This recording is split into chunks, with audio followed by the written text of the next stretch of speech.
Hey everybody, what's up and welcome back to today's video guys. And today guys, I'm going to go and be showing you how to automate EQ in GarageBand. This is a very simple thing to do, so make sure to watch this quick and easy video till the very end, follow my steps correctly so you can make sure that this works the same for you and you can do this yourself. But yeah guys, let's get straight into it.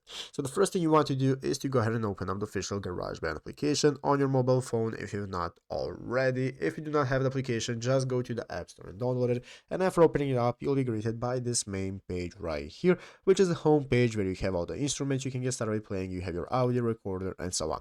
So let's go ahead and see how we can get started with automating EQ. The first thing I'm going to do is open up this audio recorder option right here. This is going to open up this recording menu, and in the upper left corner we'll have the button for opening up our edit mode and our mixing mode. So let's go ahead and click that. This is going to open up this section right here where you can find all the tracks that we have. As you can see here, I have my drum track, my keyboard, audio recording, and so on.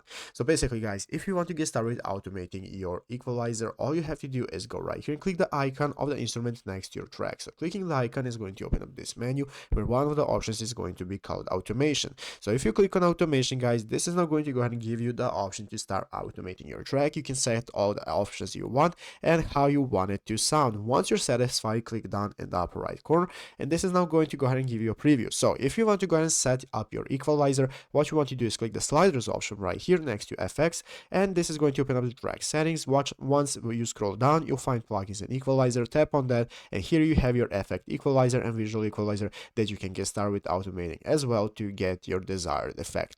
But yeah guys, basically that is how to do it. So I hope this video was helpful. If it was, make sure to leave a like, subscribe to the channel. See you guys, thanks for watching, take care, and bye.